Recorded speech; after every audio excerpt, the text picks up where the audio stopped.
ایک صاحب تھے، وہ نا کڑھائی کا کام کرتے تھے، ان کے گھر خواتین 8-10 آتی تھی، یہ ہاتھ سے کڑھائی کا کام کرتے تھے، پھر یہ ہاتھ سے بنے ہوئے کپڑے وہ کراچی میں دے آتے تھے اور کراچی سے باہر جاتے تھے، باہرلے ملک میں، وہاں یہ چیزوں بہت پسند کی جاتی۔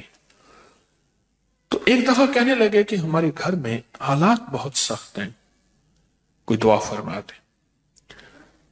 میں نے ایک دعا کر دی، پھر کچھ عرصے کے بعد کہا کہ حالات ہمارا ساتھ نہیں دے رہے، آپ دعا فرما دیں۔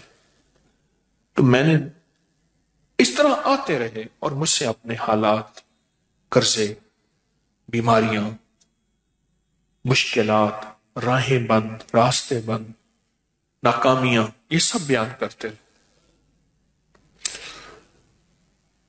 ایک دم میں نکلنے گئے، میں نے کہا گھر چلو۔ مجھے ہر دفعہ کہتے تھے گھر چل کے اگر دعا فرما دیں، اگر دعا فرما دیں، میں گھر چلو۔ تو مجھے گھر لے گئے، تو میں باہر کھڑا ہو گیا، میں نے کہا پہلے گھر جا کے اطلاع کرو۔ تو جلدی جلدی میں انہوں نے کوئی گھر کو سمیٹا، میں گھر گیا۔ کچھ خواتین بیٹھی تھیں ادھر، کڑھائیوں کا کام کر رہی تھی، ہاتھ سے سینہ پرونا، پھول بنانے، جو بھی ہوتا ہے یہ کر رہی تھی۔ اور گھر میں ایک ویرانی تھی، اور گھر میں ایک وحشت تھی، اور احساس ہو رہا تھا کہ شاید یہ گھر والوں کو روٹی کیسے ملتی ہے، ان کی غربت اور فقر اور تنگ دستی کیسے، کھانا کیسے ملتا، کھانا کیسے ملتا۔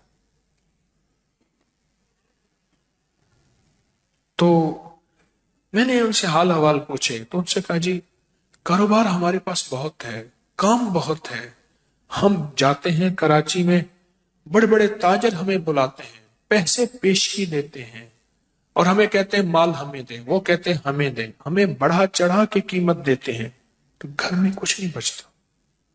اور یہ جو خواتین آتی ہیں یہ لے جاتی ہیں، یہ روز بروز مالدار ہوتی جا رہی ہیں، اور ہم جو اتنا بڑا کاروبار کرتے ہیں، ہم روز بروز مقروض، فقیر، منگتے اور تنگ دست ہوتے جا رہے ہیں۔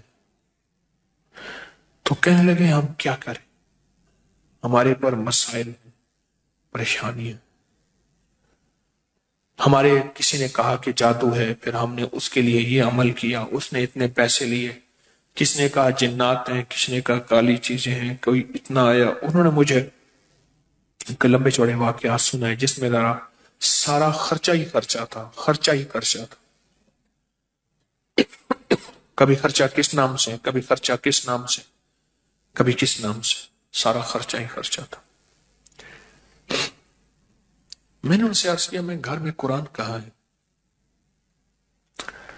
کہنے لگا پڑھا، میں کہا وہیں لے جاؤں، میں کہنا لے آؤں، میں کہنا مجھے لے چل۔ تو گھر میں جہاں قرآن پاک ایک الماری تھی، اس میں کاغذ ٹھونسے ہوئے تھے، بہت سارے کاغذ۔ کون سے تھے؟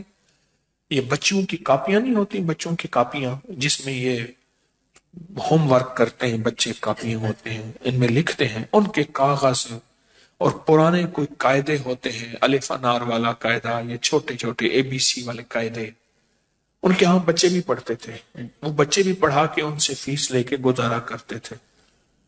تو وہ سارے ٹھونسے ہوئے تھے، ان کے نیچے سے میں نے قرآن پاک نکالا، میں نے کہا اور ہے؟ کہا نہیں۔ اس پہ غلاف لپٹا ہوا تھا، اور اس میں دھول تھی، مٹی تھی۔ میں نے نکالا قرآن پاک، اور میں نے کہا میں نے آپ کی تعویذ نکال دی۔ اچھا، میں کہ آپ کو میں دکھاتا ہوں جو تعویذ آپ کے تھے، جس کی وجہ سے آپ کے گھر میں بربادی، پریشانی، قرضے، مسائل، مشکلات، میں نے نکال دی۔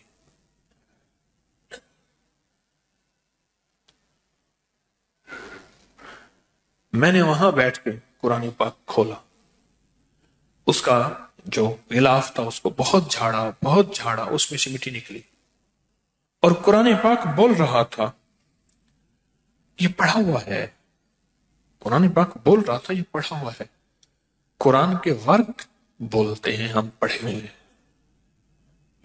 یہ پڑھا ہوا ہے، لیکن چھوٹ گیا، اس کا پڑھنا چھوٹ گیا، اس کا پڑھنا چھوٹ گیا ہے۔ یہ پڑھا ہوا ہے لیکن اس کا پڑھنا چھوٹ گیا۔ میں نے کہا یہ قرآن کون پڑھتا تھا؟ کہا ہماری دادی زندہ تھی وہ پڑھتی تھی۔ کتنے سال ہو گئے؟ مجھے یاد نہیں، کوئی 12-13 سال، کتنے سال ہو گئے۔ اور میں نے کہا زوال کرا اتنے سال سے؟ کرا بس ان کی دعائیں تھی، برکتیں تھیں۔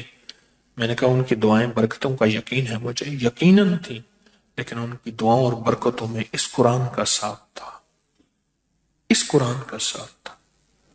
اور یہ قرآن وہ پڑھتی تھی۔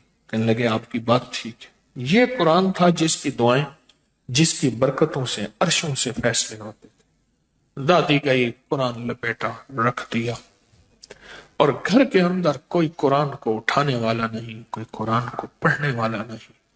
اس نے کیا کیا؟ اس نے قرآن پڑھنا شروع کر دی۔ ان سب نے پڑھنا شروع کر دی۔ کچھ عرصے کے بعد مجھ سے کہنے لگے ہمارے حالات بہتر ہو رہے ہیں، حالات بہتر ہو رہے ہیں۔ پھر ان کا کاروبار اتنا بڑھا کہ خود جا کے کراچی بیٹھ گئے۔ یہاں سے مال بنتا تھا اور مال بنا کے کراچی میں خود وہ لیتے تھے اور خود باہر بھیجنا شروع ہو گئے۔ مجھے آج کل کا پتہ یوں ہے، بہت سالوں پرانی بات ہے، آج کل کا پتہ یوں ہے کہ کراچی میں ایک بہت اچھے ایریے میں ان کا بہت بڑا گھر ہے، اور مجھے کئی دفعہ پیغام ملا جب آئیں ہمارے پاس ضرور آئیں، یہ آپ کا لگایا ہوا پودا ہے، ہم تو مٹ چکے تھے۔ اور میں نے کہا سچ پوچھیں، قسم اس ذات کی جس کے قبضے میں میری جان ہے، یہ قرآن کا لگایا ہوا پودا ہے، قرآن کا لگایا ہوا پودا کی بدوائیں ختم ہو گئی، قرآن کی آہیں ختم ہو گئی۔ ہاں، انہوں نے کوئی نہیں چھوڑا تھا، تعویذ کوئی نہیں، عمل کوئی نہیں۔ میں تعویذوں کو مانتا ہوں، میں عمل کو مانتا ہوں، لیکن یہ بتا دوں کہ کوئی بڑے سے بڑا تعویذ قرآن سے بڑھ کے طاقتور ہو سکتا ہے؟ کوئی بڑے سے بڑا تعویذ قرآن سے طاقتور نہیں ہو سکتا۔